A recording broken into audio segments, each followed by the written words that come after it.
Good afternoon or good morning to all of you. I'd like to welcome you to our inaugural Health Policy Talks event at the Duke Margolis Center for Health Policy. I'm Mark Mcclellan. I'm the director of the center. I'm also an independent board member at Cigna, Johnson & Johnson, Alignment Healthcare. And this effort today reflects a collaboration at Duke Margolis among our researchers, our faculty, and our students from across the university. Health Policy Talk aims to be a speaker series that highlights innovative, evidence-based, and policy-actionable health policy topics, including research, projects, programs, implementation activities across a range of subjects, bringing together different interdisciplinary perspectives on current, live, critical health policy issues.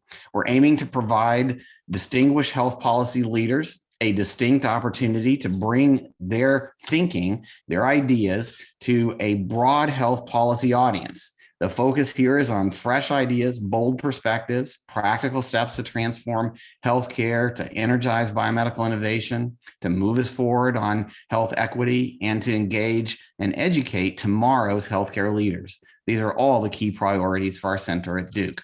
And our team could not think of any better speaker to launch this effort than Dr. Mark Smith.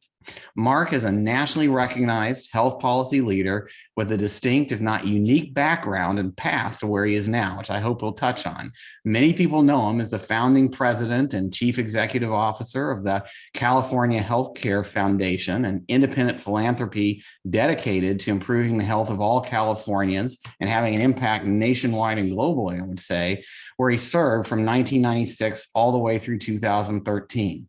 Well before that, he became a board-certified internist, helping to lead the way on effective access to treatments for HIV patients, particularly those that were struggling with access. And that came after an academic background, starting in Harvard College with a degree in African American Studies, the University of North Carolina with a medical degree. And Mark, we do collaborate with him a lot off the basketball court. And then from Wharton with an MBA as a Robert Wood Johnson Robert Wood Johnson Foundation clinical scholar. And while doing all of his work related to healthcare reform and innovation, he remains an attending physician at the Positive Health Program for AIDS care at San Francisco General Hospital. His contributions have been many. I'm not going to try to cover them all here. I think you're going to hear about how his latest thinking on these topics is evolving today. He's a member of the National Institutes of Medicine and was appointed to chair, among many other things, the IOM Committee on the Learning Healthcare System in America. It produced a widely publicized report on the best care at the lowest cost. And so much of Mark's career has focused on making progress in better care and lower costs and improving equity at the same time. Along the way, I've had the privilege of working with him on many of these issues. He and I formerly co-chaired the Healthcare Payment Learning and Action Network, which is a collaborative effort that's now between CMS and the private sector, state and local governments, and a range of stakeholders now in the process of implementing many of Mark's ideas to accelerate public and private aligned leadership in the ways that we get better outcomes, lower costs, and greater health equity. Mark, thanks again for joining us today, and we're looking forward to hearing from you. Well, it's my great pleasure to be with you. My wife tells me that you should never call anybody an old friend. So I will just say that Dr. Mcclellan is a friend and colleague of long standing, and leave it at that. Let's see if I can figure out how to share this screen. And if I can, then we'll get going. There, can you see it? Someone? Not yet, Mark. Not yet. Okay. Not yet. Okay. How about now? And now we can. Great. Thank you. So first of all, it's a pleasure to be with you. And I'm sorry that I can't be with you in person. Yeah. In part because I think, like a lot of us, it's getting old, doing stuff on Zoom, and there's a certain richness of in-person interaction that one doesn't get doing things this way. Although, to be honest, think about what this pandemic would have been like if it were COVID 04, pre-Zoom, pre-DNA sequencing, pre-DoorDash. My goodness. So anyway, it's a pleasure to be with you, but I wish I were with you not only because of the richness of personal interaction, but also because the first time I was ever on an airplane was to come to Durham, North Carolina, because of the man you see on the right here, Noah H. Buck Bennett, who was my father's best friend in the Army in World War II, and who went on to become the chief actuary of North Carolina Mutual Life Insurance Company. Now, those of you who've been around Durham for a while, who know something about Black Wall Street, know that North Carolina Mutual not only has had a distinguished century-long history, but dedicated a new building that at the time was the tallest building in Durham, North Carolina. And my father and I got on a plane and came to that building because of Buck. We also came, I later realized, because I had grown up in Brooklyn, had never seen segregation. My father grew up in a little town called Apalachicola, Florida. So he knew what it was like to see black and white drinking fountains and black and white entrances and colored only sections. And I think he wanted me to see that because it was in the process of being dismantled, not, by the way, without great struggle and sacrifice, but he wanted me to see it. And Durham at that time had plenty of such signs. So for a kid from Brooklyn, it was quite an education, both about the accomplishments and the successes of Black people in business, and also about the ongoing legacy of Jim Crow. So with that, an old teacher of mine said, when you're talking to a group of people, you should tell them what you're going to tell them, and then you tell them, and then you tell them what you told them. So this is the part where I tell you what I'm going to tell you. I want to talk about the fact that the healthcare system is confiscatory, and any discussion of equity in America has to start with the reality for those of us in healthcare, that healthcare costs really further inequities, both in healthcare and in society itself. I'm going to talk about equity and why we're talking about this now. I want to talk about the modern quality movement and where equity fits in it.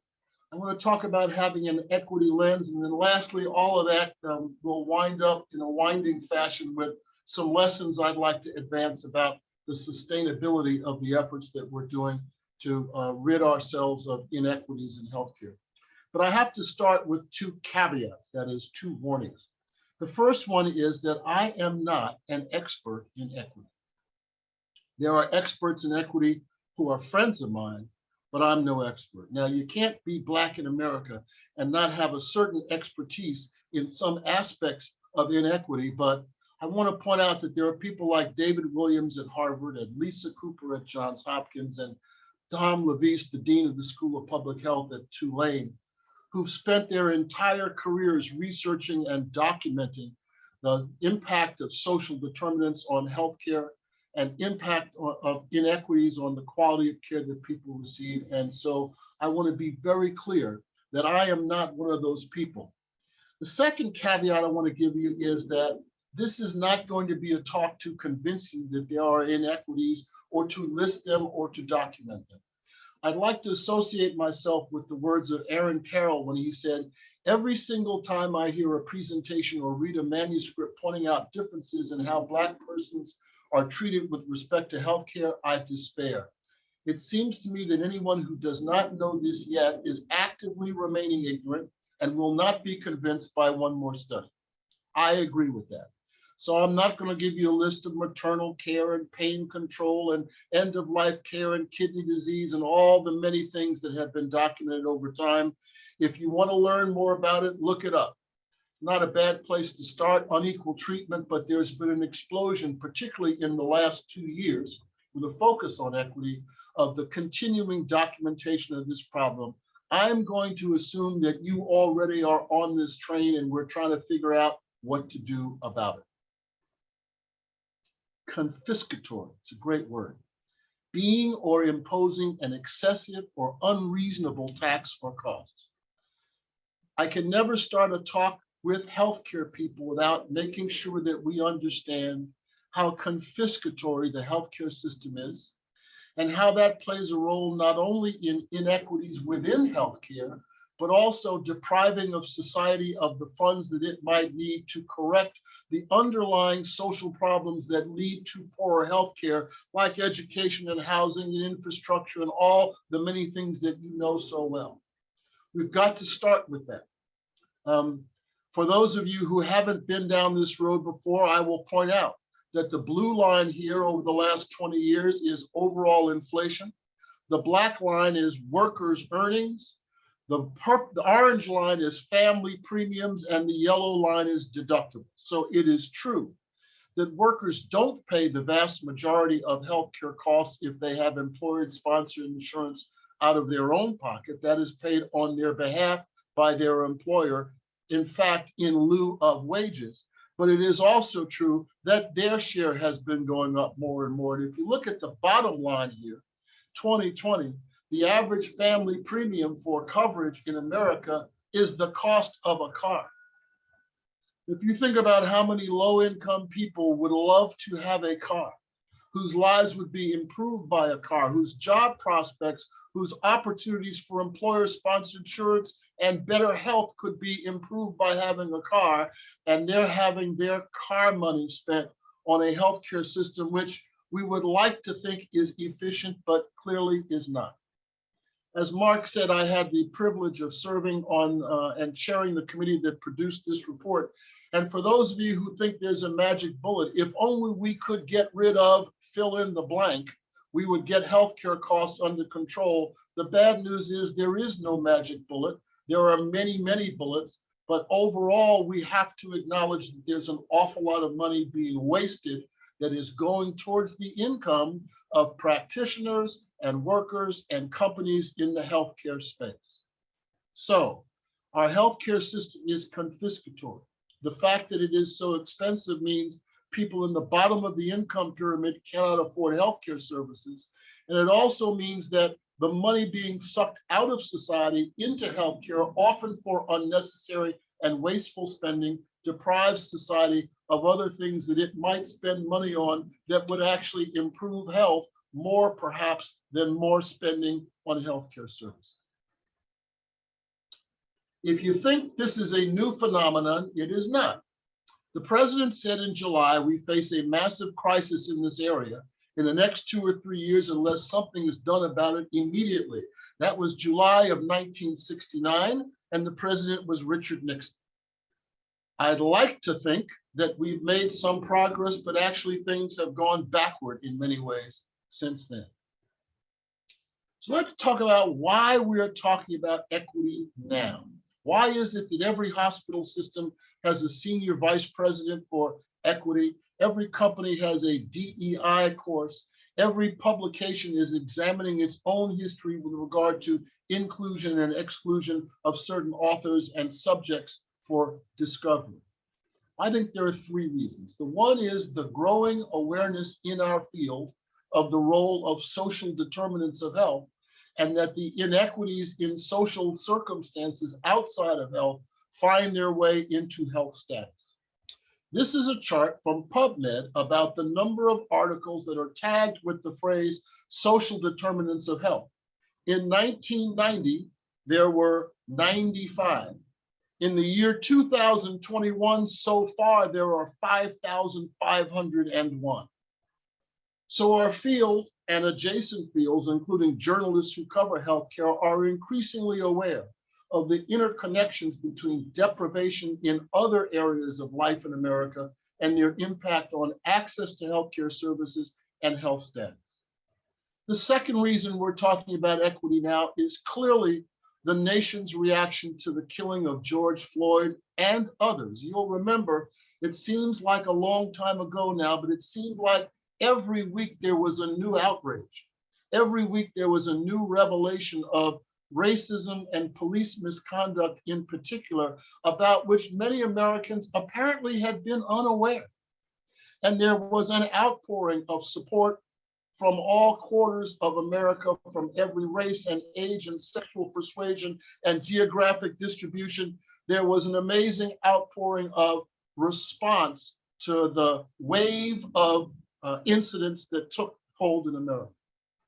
And thirdly, of course, there's COVID. In the early days of the epidemic, it was common to hear people say, well, there are more Black people and maybe brown people being affected, but that's because of underlying conditions. And the problem with that was, first of all, it never got to the why are there underlying discrepancies in diabetes and hypertension and other underlying health conditions. But the other problem with it was that it wasn't actually true. We now know that the discrepancies, the inequities in your likelihood of getting ill, getting hospitalized, and dying have at least as much to do with where you work, where you live, whether you could stay home and work on Zoom, or whether you were riding the subway to work or taking a car to a packed poultry plant where you were cheek by jowl with other people who were infected.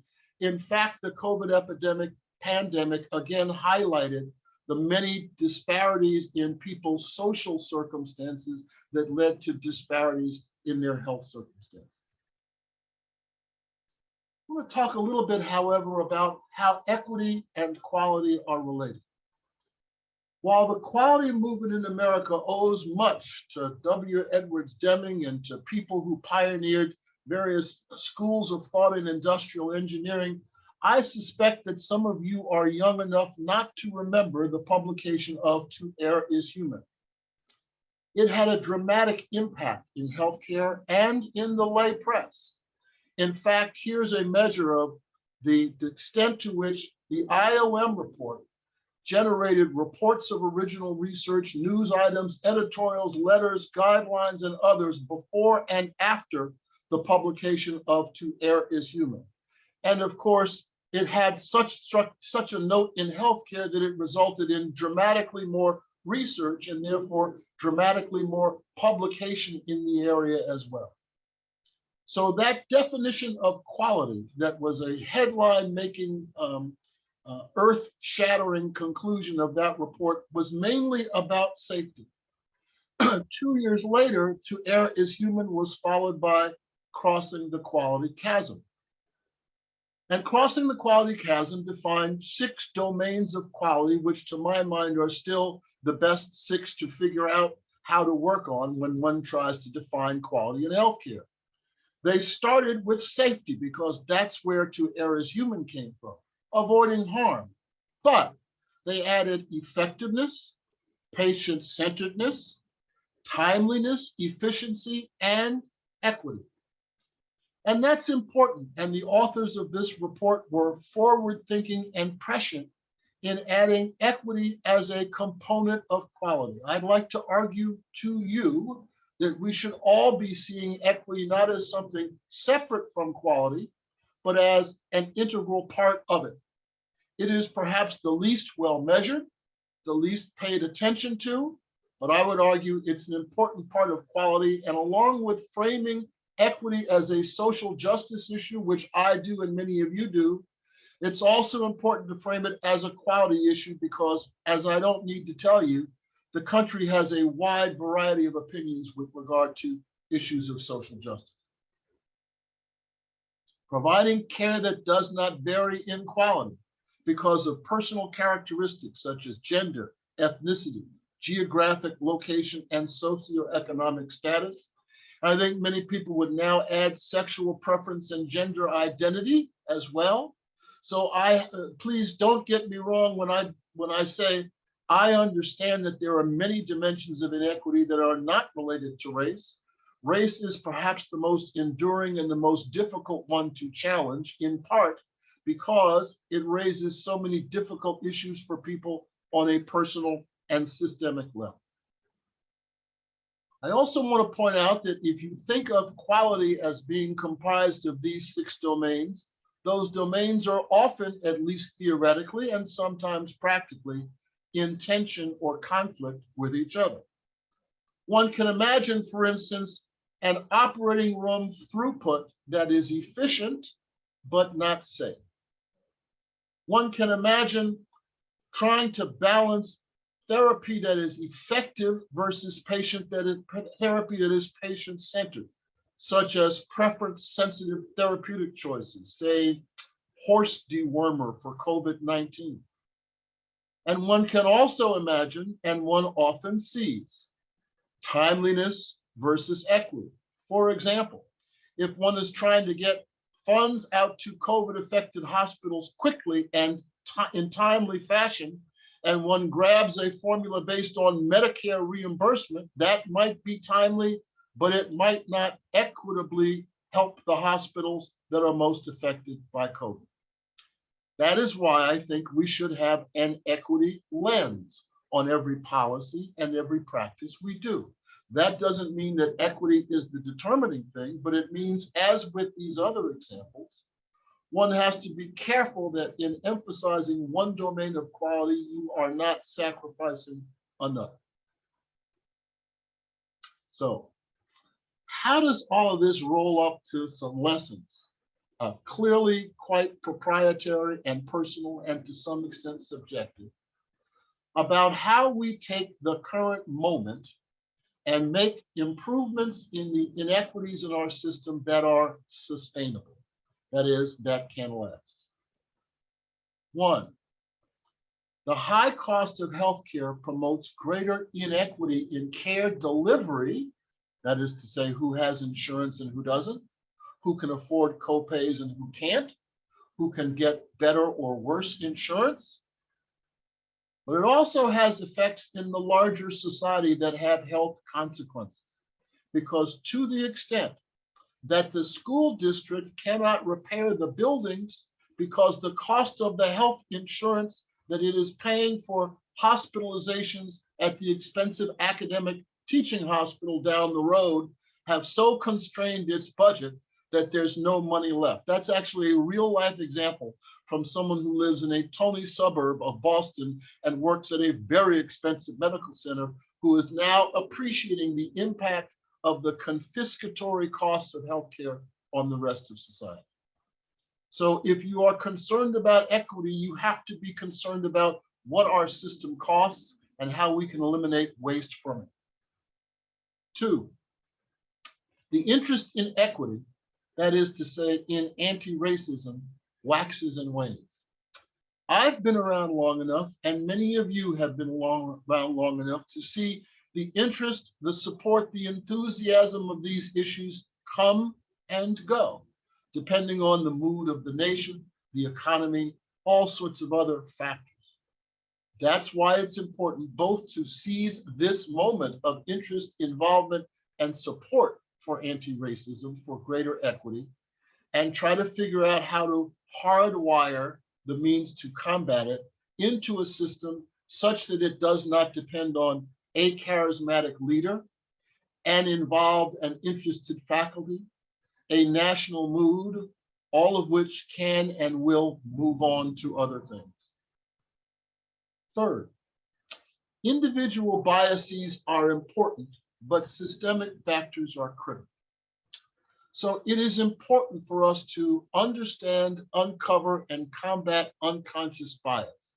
That's an important thing to do. But most of the problems, in my view, in inequity do not come from ill will or bigotry of individuals. They are systemic factors which people can either ignore or not work on because they are people of goodwill. It's not, in fact, unlike other problems in quality. Remember, I've told you equity is a quality problem. The first wave of work on quality really focused on aberrant individuals, the so-called rascal catcher theory of quality management. Find the bad people and correct them or censure them or sanction them. And then with maturity, we recognize the problems of quality in healthcare are not mainly because individuals don't care or aren't smart or aren't working hard. They are system problems. And if equity is a component of quality, in my view, equity, like quality generally, has to be addressed on a systemic level and not by assuming that it is a problem of bad individuals whose minds, attitudes, or attention to detail need to be changed. Now, two others that I want to spend a minute on. It's philosophically and practically important to frame equity as an integral part of quality. Why is it philosophically important? It's philosophically important because if equity is framed only as a question of social justice, then if you don't agree with my definition or priorities in social justice or yours, then you can opt out of the struggle to rid the system of inequities. And that is not your professional responsibility. So across a wide range of views on social issues in America, people have not sworn allegiance to a particular view of equity, of social justice, or almost anything else. They have sworn oaths of professional responsibility to provide high quality care to all of their patients. And so that's part of why I think it's important to root the struggle to eliminate inequities in healthcare in our professional ethos of providing high quality care to all of our patients. As a practical matter, I will tell you a story. Several years ago, I was giving a talk at what was then called probably cultural competence, or maybe diversity and equity inclusion. It was a big national conference. There were like 500 people in the room. And I asked people, how many of you were on your local institution's equity and inclusion and diversity committee? And everybody raised their hand. I said, how many of you are on the local institution's quality improvement committee? And like 4 people raised their hand. And I asked them, and I asked you, who do you think has a budget? Who do you think has a line item in the budget? Who do you think has FTEs? Who do you think has a place on the dashboard and a report to the board every quarter? So as a practical matter, the work on equity needs to be tied to the larger struggle to provide higher quality care, in part because that provides the practical scaffolding for the work to get done. And then lastly, a subject that, as you've heard from Mark, I hold dear. Disadvantaged populations can benefit, I think, can benefit the most from coordinated care, which requires payment reform and requires investment in safety net capabilities. Now, I'm not going to go into a long, wonky thing here because Mark knows I can go off on this, but I do want to point out a couple of tools that may be helpful to you. First of all, Health Evolution Work Group on Leveraging Data to Improve Health Equity has developed a guidepost, a kind of a roadmap to try to help leaders figure out how to hardwire the work on equity into the work on quality and provide both transparency and incentives to do the work better. So I refer you to this and recommend it to you because it has levels of increasing accountability and incentives, starting with collecting raw data inside the organization, analyzing and creating dashboards for data on workforce leadership diversity, making internal improvements, and then making that data public. You'll notice on both sides of this pyramid, inside and outside, in the end, there's making the data public because that's the accountability mechanism. But it also involves actually paying people on the basis of the accomplishments of goals in equity, just like the accomplishments in reducing unnecessary hospitalizations or keeping beds full or reducing waiting time or any of the other metrics that we think are important enough to put them in people's pay. I second want to point out that the lower part of the income distribution in our country is taken care of to a certain extent by the so-called safety net institutions, public hospitals, critical access hospitals, federally qualified health centers, and health centers that are arranged and deployed and funded for all manner of specific populations or specific diseases, school-based clinics, TB clinics, mental health clinics, substance abuse clinics. Each of those silos of care, public hospitals, FQHCs, substance abuse, mental health, school-based clinics, is funded in siloed fashion, and there's no set of institutions led by providers who can take longitudinal and comprehensive care of individuals in the lower part of our income distribution, the same kind of model that we think is best for seniors and the commercially insured population through Medicare Advantage, through ACOs and other mechanisms. We do not have the capacity to do in the safety net. We can talk a little more about that if you like. So this is the part where I tell you what I told you. My 2 opening caveats. I'm not an expert in equity. I refer you to people who are, and I commend to you their work if you need convincing. Second, I hope you don't need convincing because there's no shortage of data available to allow us to admire this problem. The question is not only how do we work on it, how do we work on it in a way that can be sustainable and that can last and that can survive a certain mood.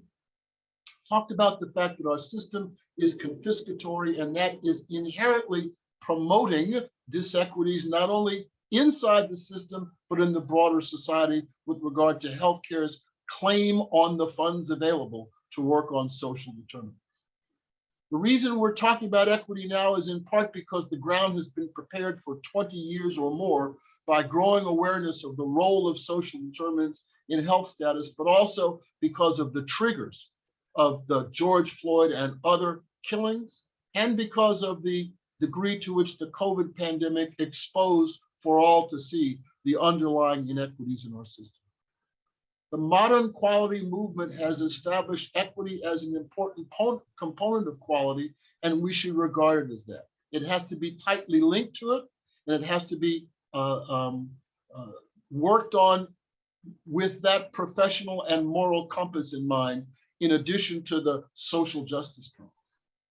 We have to therefore have an equity lens by which we look at policies and practices, not solely, but always through an equity lens, to make sure that in our effort to promote one aspect of quality, we're not shortchanging another. And sustainability. Sustainability requires having a strategy that can involve all professionals in healthcare in this work, not simply those who respond to one facet of social justice, and that provides practical means, which is staffing, metrics, public accountability, and sustainable commitment to doing the work. In conclusion, one of the things that this work on the best care at lower cost taught me was to recognize that our system is in some ways the best the world has ever seen. We do ourselves a disservice by saying, oh, our healthcare system is terrible, we should be like France. When you have all the money in the world and you want to go get care, you don't go to France. You go to Rochester, Minnesota, you go to Durham, North Carolina, you go to Baltimore, Maryland, you come to San Francisco. So depending on the disease that you have, where you live, how many people you know, and particularly and sadly, how much money you have, our healthcare system is the best the world has ever seen, and yet it fails so many people in so many ways that really have more to do with our will and ability to fix it than it does with the capabilities per se. The good news is that many of our problems are the consequences of previous successes. The fact that we are now grappling with how we will pay for these enormously expensive, enormously impactful drugs is a good thing, because we now have enormously impactful drugs. There's widespread awareness of the inequities in our system, in large part built on the foundation of 20 years of work of people who have steadfastly and rigorously documented these inequities. There should be really not much need to document them further other than to work on them. And here I think is an important point. We need to do a better job of synchronizing and standardizing the way data is collected. I recognize that that's the case, but you do not need to wait for the OMB to update the racial categories around the country in order to go to work in your department. A colleague with whom I work, who did this work at San Francisco General, now moved on to another hospital, said, if you're in radiation oncology, if you're in dermatology, if you're in labor and delivery, if you're in pediatrics, take the most important quality measure you have and then look at the data by race. Look at it by principal language. Look at it by gender. Look at it, if need be, by zip code. You will find places to go to work. So we increasingly have the data and the tools to measure and diminish these inequities. And now the task is to learn how to hardwire the work. I know, because I know a lot of you at Duke, that you are about that task. I thank you for that work and the contributions you're making. I'll now stop sharing the slides and have some discussion with Mark. Great. Mark, thanks very much for that tour de force on the need for systemic approach, an approach that's also sustainable. And I want to talk about some of the ideas you brought up. We already have a number of good questions coming in. For those of you who haven't had a chance to submit one yet, please go ahead. We're going to work in as many as possible, starting in just a moment here. But I wanted to ask you, Mark, since we do have a lot of students with us and people who are early in their career and seeing what looks like a tough set of problems out there in terms of these systems that can be quite difficult to change. You strike me as someone who, throughout your career, even when you were just getting going on it, didn't hold back from trying to take bold or different steps. And I wonder if you could say a little bit more about advice you have for getting going in this space early in your career. And if you could maybe work into that.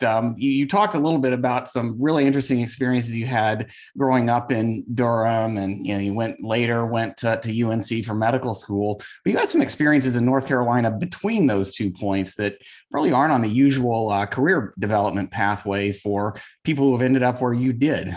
Yeah. Well, first of all, I try to give an example in saying, start where you are. Start with whatever is important to you. Don't wait for someone else to have the solution. And Mark is an accomplished person. For most of us, if we're lucky, we'll get a chance to do something for which we are not qualified, at least on paper. I've had several such experiences. If you're really lucky, you'll get a chance to do that. So you just got to do the best you can and kind of dig in. I think particularly for those of you who are medical students or residents who are hearing from some of your faculty who are whining and bitching and groaning, things are not like they used to be. Yeah, they're not like they used to be. But it's an amazing time, I think, to be a doctor or a nurse. And despite the fact that I recognize how burnt out people are, particularly in the last couple of years, how frustrating some of the burdens of documentation and clunky EHRs are, if you go into this to help people, the tools that we have available to help people now are in some ways nothing short of miraculous. So I urge you to kind of put aside the naysaying a little bit and think about why you go into this in the first place. What Mark is referring to is I was a college dropout. I spent 2 years at Harvard, mainly taking over buildings, and then spent several years, mainly in North Carolina. I was working third shift in a card room at Cone Mills in Greensboro, North Carolina. And I was pretty clear I didn't want to be doing that. I was 26, I guess, didn't want to be doing that. I was 36 and decided I want to be a doctor. And they told me I had to take biology if I wanted to be a doctor. That was a problem because I'd never taken any science courses in college. And so I went back and did that along with doing my major. And for me, at least, I went into medicine mainly because I was interested in the social and political stuff and wound up finding that I liked taking care of patients, and came along at a time when the AIDS epidemic represented both an outlet for the social kind of political part, but also a fascinating story in biomedical progress. And so the AIDS epidemic, part of the reason I'm still seeing patients struggling along is that it's a remarkable story. And there will be more remarkable stories in your futures, not only for COVID, which is itself remarkable in the last year, but we're on the verge of cures for sickle cell and cures for multiple myeloma. And yeah, we got to figure out how to pay for it and control the cost of drugs. But again, the problems we have are largely the consequences of previous successes, which should give you some confidence that we actually can solve these problems. I don't have all the answers to them, but a friend of mine taught me long ago, you got to be optimistic about these things because that problems are not solved by pessimists. Problems are solved by optimists, you know? Yeah, it's a great perspective. And I guess some of the patients that you had back then, they're still seeing you today. It's a really remarkable progress. I have a patient who's 77. He's on one pill once a day for his HIV. Yeah, that's something. I mean, it's the other thing I take away from that story, Mark, is we try to tell our students that linear paths are not always necessary. And say in some cases, the nonlinear is better. I'm not sure if that shop floor experience has played into your future career, but boy, it seems like a useful perspective to get. I'm a different person from who I would have been had I not done it. And one perhaps the most efficient path to where I wound up. There are some people, and we know some, who've had deliberate and quite thoughtful paths, but the best advice I can have for you is get good preparation and dig in and do something well. And you'll find that often doing thing A well serves as a proxy for your ability to do thing B well, which is why they will hire you to do thing B, even though you've never done thing B before. And on paper, it's not clear you can. So again, a lot of us, I think, will have careers that will wander between public and private sector, between academic and industry. And that, I think, is an exciting kind of possibility that probably didn't exist so much 20 or 30 years ago. Yeah, and it really seems necessary in healthcare with the public and private roles with so much complexity and so many challenges. And I wanted to turn to that next. So we're going to talk about getting equity into an integral part of healthcare in more detail. I think that's a very striking set of comments that you made. But before we even get to that, picking up on your points about healthcare cost, it as you said, healthcare cost being high has consequences for what can be done in other segments. But it seems like it's been challenging to change that, Mark. I mean, one thing that's been consistent across Democratic, Republican administrations for 30 plus years now is the healthcare spending goes up and the relative share of public spending on other things, especially so-called non-defense discretionary. So, everything in human services, education, so forth, that's quote unquote discretionary, whereas the healthcare spending is entitlement spending, kind of essential. That's a constant trend. Now we're here in North Carolina, it's like other places. There's a lot of recognition that we could spend those resources better. The Department of Health and Human Services here is reforming itself to be all around people. We have a Medicaid waiver that first time ever allows some Medicaid spending to go for limited specific sets of social services, transportation, housing assistance, nutrition assistance, to try to begin to get at some of those issues. But that doesn't seem like the whole picture. Is there anything more you can say about how to reframe that debate, which does seem to be continue to put healthcare in a special place compared to all of these other social programs that could have a big effect on health outcomes and equity? Right. So I think that there are three main factors at work here. One, the bigger healthcare becomes as an economic part of our economy, the more stakeholders there are and the more powerful they are about defending their existing stakes.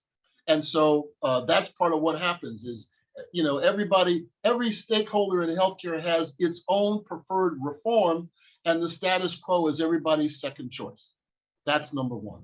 Number two, I think, is that it's part of why I always start with trying to convince us that we are spending too much money, because I think people in healthcare are going to have to take the lead. Instead of regarding a concern about cost as somehow some intrusion of these horrible people who are treading on my expertise, we've got to recognize the impact that our spending has on the rest of society, including on their health.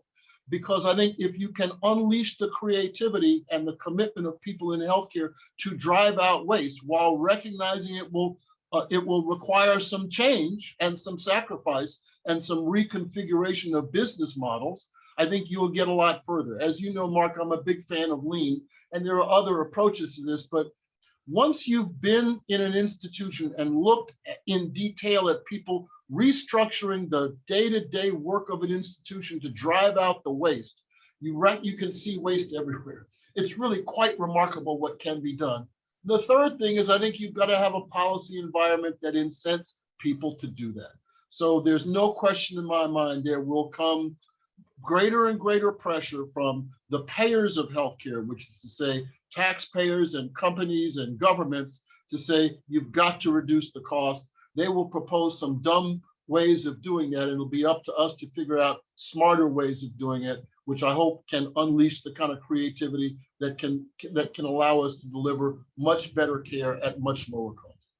All right. Well, I want to pick up on that further, is that is the promise. And as you mentioned, whether it's crossing the quality chasm, the better care, lower cost work that you have been involved in, that many of us have been involved in, it still seems like we have a ways to go. And Yep. I appreciate your focus on framing equity as an integral part of quality and moving from studies that describe the problem to ones that begin to, or hopefully more fully, describe the path forward. Now, you talked about the work that the Health Evolution Forum has done recently that you helped to lead that lay out some specific steps. There are a number of questions that have come in that one way or another get to, okay, what else can we do now?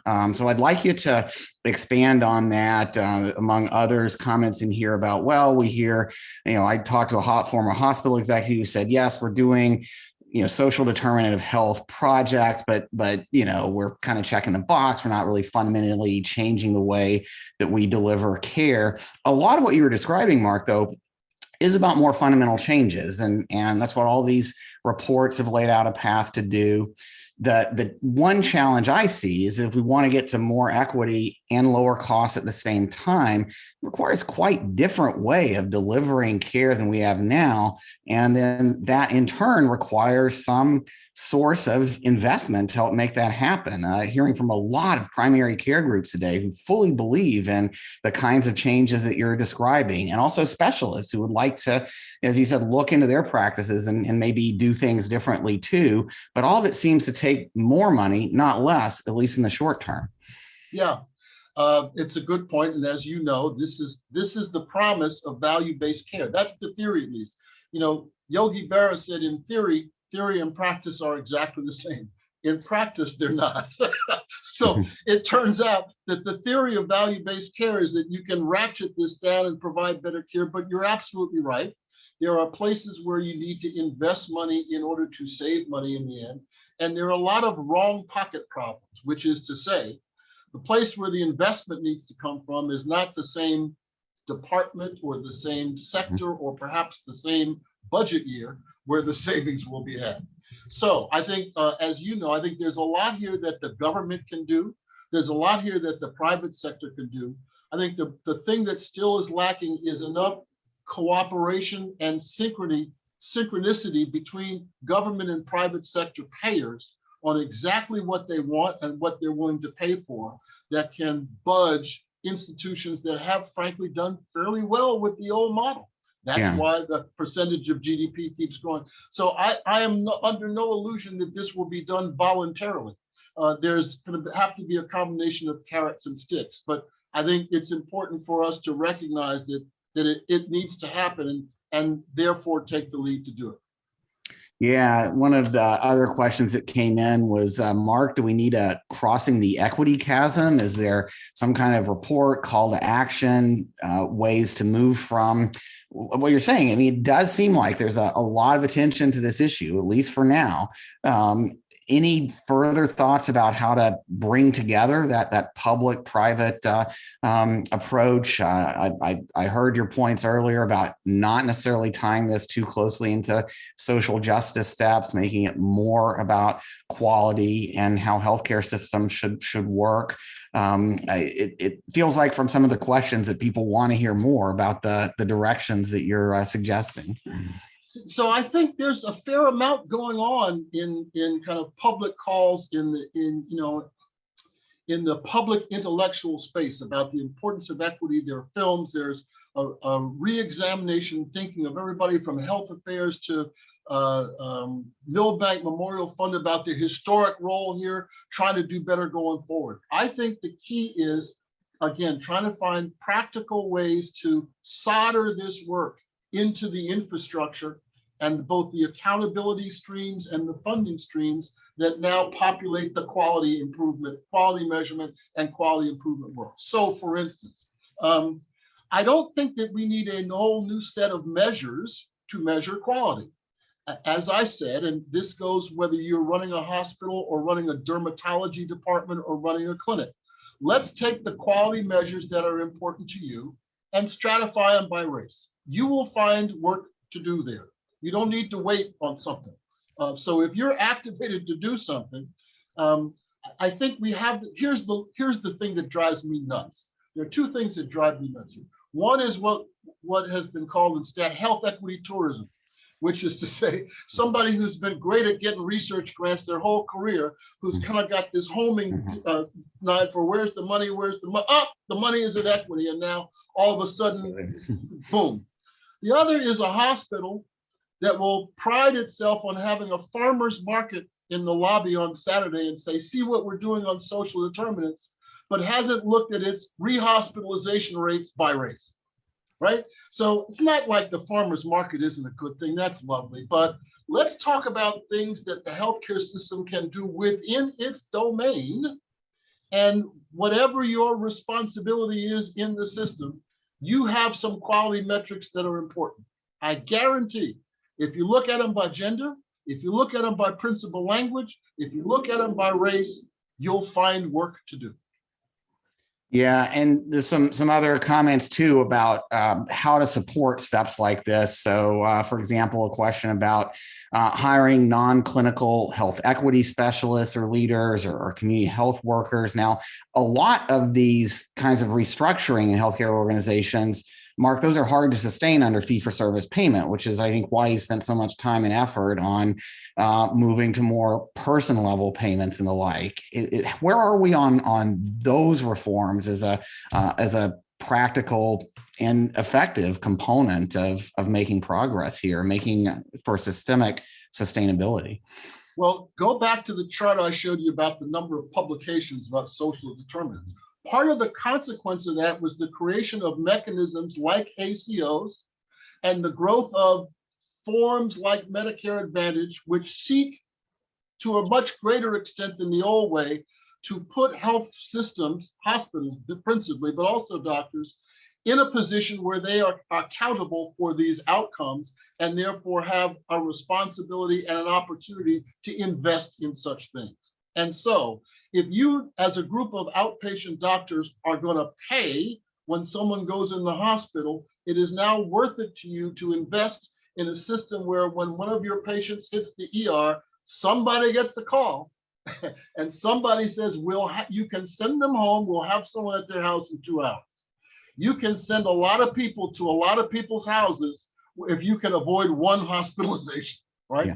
And so now we see the proliferation of those kinds of systems aided by technical capacity, right? Now, if you have an ADT feed, you can actually get that phone call in a way that you couldn't 5 years ago. So part of what we're now having is a convergence of the technical and data capacity to do this kind of work and an effort to try to internalize the incentives so that organizations are incented to do that work. Is it going as far or as fast as I would like? It is not, but it's a relatively new phenomenon. And let's remember, everybody had done pretty well for 50 years on the old model. We shouldn't expect it to change overnight.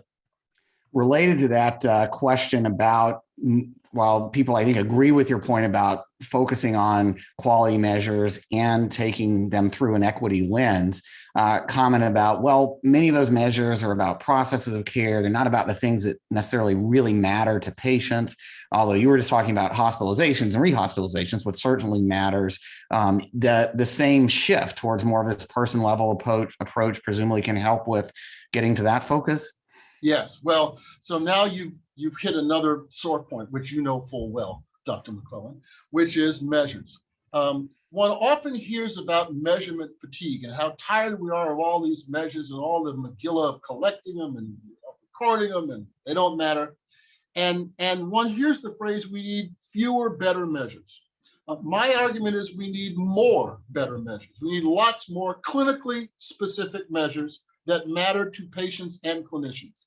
I am an AIDS doctor. I do not care whether your hospital discharges someone on a beta blocker after a heart attack. I mean, I care. But do I care? I do not. I want to know what their T-cell count is. I want to know if their virus is suppressed. My colleagues who are multiple sclerosis doctors don't know or give a damn about T-cell counts. And the orthopedic surgeons want to know what the revision rate is and what the infection rate is. We now have the capacity to collect this data. We are still collecting in largely medieval ways, but to the extent that we could collect it in efficient fashion and report it to patients and to clinicians, we, one, can get much more engagement in outcomes as opposed to processes, because hemoglobin A1C matters. to primary care docs and endocrinologists and family docs and diabetics. And revision rates matter to orthopedic surgeons and people having their hips replaced. When we can get to that level of clinical specificity of data, we now have both providers and patients engaged, and presumably payers as well. And I think that's a much better avenue for us to talk about the fact that, again, gee, I now have hemoglobin A1C on all of my patients. And you know what? It turns out that my Latino patients are not doing as well as my Anglo patients. What the hell? Let's figure out why that is. Because the solutions will always be particular, but you can't know where to go to work until you have that data. So I'm excited about the possibility of more clinically specific data being in part the pathway to reducing disparities, because now you can target where those disparities exist and you can target the fixes to them in specific fashion. Mark, you've laid out quite a vision, a path forward, specific steps to getting there, ones that at Duke Margolis, we really are trying to support. I look forward to more opportunities to work with you on this, but it does sound like there's a lot of work still ahead. And I want to maybe close out with maybe a little bit of a challenging question to see if you can help encourage all of us to stick with this and maybe keep focusing our efforts where they can really make a difference. You said this has been 50 years, if not hundreds of years in the making. So here's the question.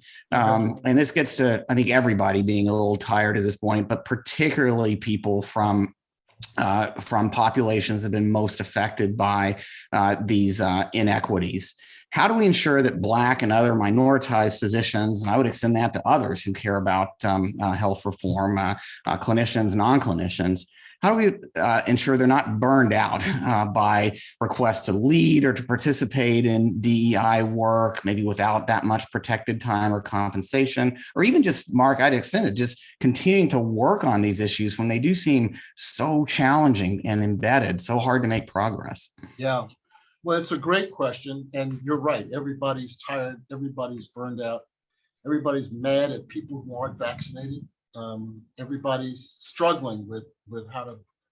I think a lot of the answer has to do with structuring this in a way that the institution and its leaders have accountability and incentives to succeed here as elsewhere. Right? So if you want the institution to reduce the disparities in its outcomes, and you appoint someone who has a job title about doing that, but nobody in the C-suite gets paid based on how that person's area of work gets done, you can imagine what happens when the ebb ebbs and the wane wanes, right? So that's part of why this issue of having publicly accountable goals and tying people's compensation to the achievement of those goals, that's why you have goals, right? You want to, as they say, align everybody's interests around that. So right now, people's interests are aligned about how many beds are full and how many units of this you do, to the extent that the organization's interests are aligned in part around reducing these disparities in the areas that are under the control of the institution. I think that's part of how you get institutional support for the work that people are doing. But you know what? If you're Black or Latino or a woman in leadership, you're always going to have a little bit of an extra job. You might as well just get used to it. I think there are things we can do, like what I just said, that can help support you, that can help you to succeed. But if you take this work on, that's part of what you're taking on. And hopefully that's part of what you reflect on when you get home at night or whenever you get home, about the things you've accomplished, not only for that individual patient, but for your work on making the institution a more just and responsive one as well. Mark, thanks so much for joining us today, but thanks especially for taking on exactly this truly critical work. It's been a pleasure to be with you now. I'd like to thank all of you who joined. We got to a number of your questions, and we'll definitely be sticking with these topics, so stay tuned to Duke Margolis, and also hopefully we've got a better connection now to Mark Smith, who is providing such a strong leadership role in this area, always has been, and Mark, I think he always will be. It's been a real pleasure to work with you and get to know you. Also want to give a special thanks to the team here at Duke Margolis that put together the first of our health policy talks. More to come. Look out for us for more information from us on that. And that's a thanks to Will Blesser, Kamaria Kayland, and Andrea Toomey, as well as our faculty and student team that helped put this event together. And thank you all very much. And I hope you enjoy the rest of the day.